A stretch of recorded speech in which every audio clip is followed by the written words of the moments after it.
Bienvenue dans l'univers enchanté de Cora. Es-tu prête? Es-tu prêt à continuer le voyage avec elle? Alors, installe-toi confortablement pour l'épisode 4 qui s'intitule Les premiers pas dans la forêt. Ouvre grand tes oreilles et laisse la magie t'emporter. Cora s'était finalement assoupie, le visage collé contre le coussin qu'elle avait descendu avec elle la veille. Elle dormait encore, roulée en boule, devant la grande baie vitrée. Le soleil du matin filtrait déjà à travers les rideaux et venait caresser son visage. Ce fut la voix de papa qui l'attira de son sommeil. « Cora, qu'est-ce que tu fais là? Tu as dormi ici toute la nuit ?» demanda-t-il, étonné. La fillette ouvrit difficilement les yeux et s'étira. « Papa, j'ai vu quelque chose cette nuit. Une lumière. Oui, une lumière verte qui brillait dehors. Et puis, j'ai entendu des sabots. » Papa haussa légèrement les sourcils. « Oh, Cora, tu sais, avec l'excitation du déménagement, la nouvelle maison, la vallée des licornes, tu as sûrement rêvé tellement fort que ça t'a paru être la réalité. »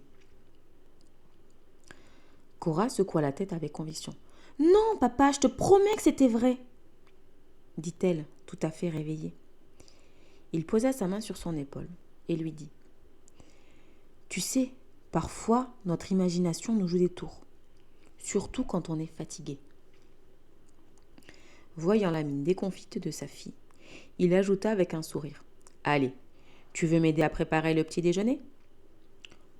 Cora hocha la tête. Elle n'avait peut-être pas de preuves, mais au fond d'elle, elle restait persuadée que ce qu'elle avait vu et entendu était bel et bien réel. Dans la cuisine, papa sortit de la farine, du lait et des œufs. « Et si on faisait des pancakes ?» proposa-t-il. Cora l'aida avec entrain, ravie à l'idée du petit déjeuner savoureux qui l'attendait. Papa a voulu l'impressionner en essayant de faire des pancakes en forme de licorne. Mais le résultat ressemblait plutôt à des nuages difformes. Cora éclata de rire. C'est alors que maman arriva dans la cuisine, croisant les bras, et dit en riant « Je sentais bien qu'on avait besoin de moi pour sauver le petit déjeuner. » À cet instant, Cory descendit, encore endormie et en bâillant bruyamment. « Oh, sacrément tôt pour toi, Cora. Qu'est-ce que tu fais déjà levée ?» dit-il en s'étirant. Cora croisa le regard de son père. Elle repensa à ce qu'il lui avait dit et décida qu'il valait mieux garder pour elle ce qu'elle avait vu la veille. Personne ne la croirait. Le petit déjeuner se transforma en un joyeux moment familial, rythmé par les rires, les histoires et les pancakes difformes. Après avoir mangé, papa annonça « Aujourd'hui, vous pouvez aménager vos chambres comme vous le souhaitez. Et quand on aura avancé un peu, on ira tous ensemble faire un tour dans la forêt. J'aimerais bien commencer à l'observer pour mon travail. » Les enfants hochèrent la tête avec enthousiasme et filèrent à l'étage. La matinée passa très vite.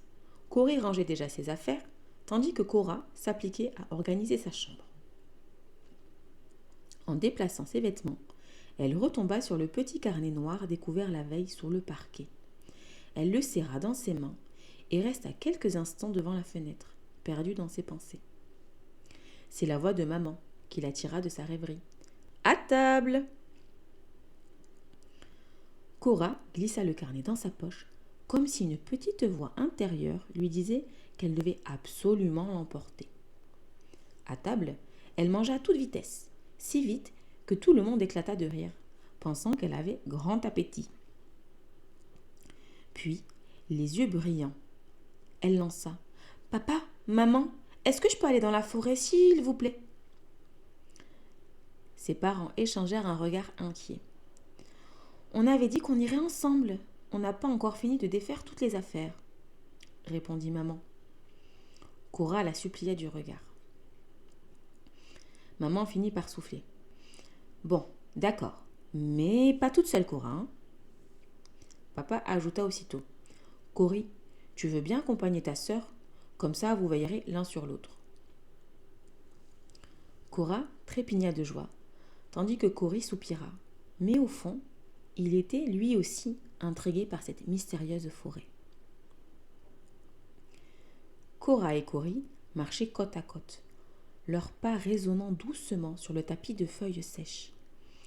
La forêt s'ouvrait devant eux, comme un immense labyrinthe de couleurs. Des troncs aux formes étranges, des branches qui semblaient se tordre pour les observer, et la lumière du soleil filtrant en mille éclats dorés. « Cory » murmura Cora, en serrant le carnet dans sa poche. « Quoi encore » répondit son frère, déjà agacé. Elle hésita, puis sortit le carnet de sa poche.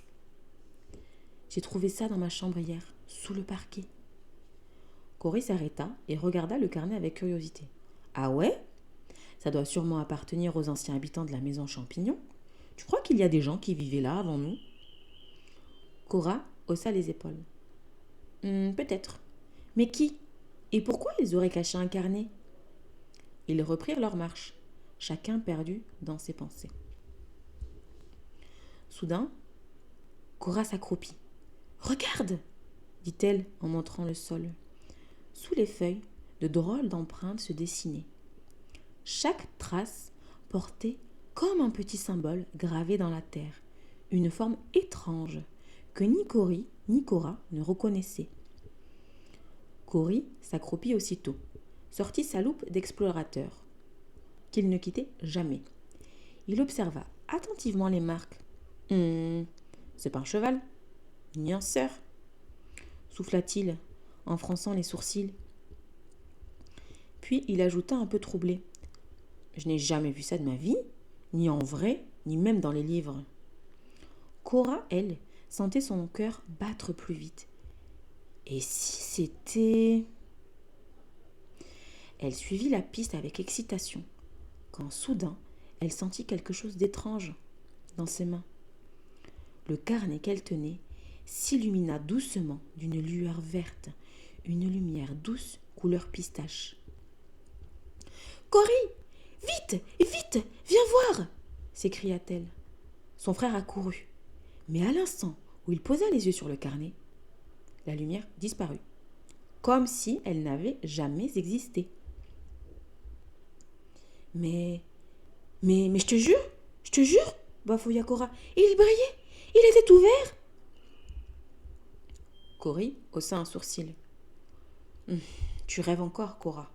Hier les bruits, aujourd'hui ton carnet soi-disant magique, tu mélanges tout. » Cora serra le carnet contre elle.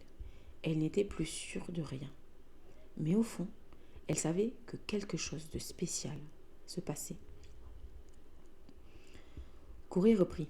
« Bon, allez, faut qu'on rentre. Les parents vont s'inquiéter. On est déjà allé loin. » « Mais Cory, on ne peut pas partir sans savoir où mènent ces empreintes, » protesta Cora. « Écoute, je n'ai jamais vu ça de ma vie. Et là, regarde, ça s'arrête. Il n'y a plus rien. Aucun animal ne peut disparaître comme ça. » Cora inspecta le sol. Cory avait raison. La piste s'arrêtait brusquement. « Je sais pas, c'est peut-être un enfant du village qui jouait, » dit Cory en haussant les épaules. « Allez, viens, on rentre. » Cora suivit son frère, à contre-cœur, le carnet serré contre elle et des questions plein la tête. Les empreintes s'étaient effacées. La lumière s'était tue.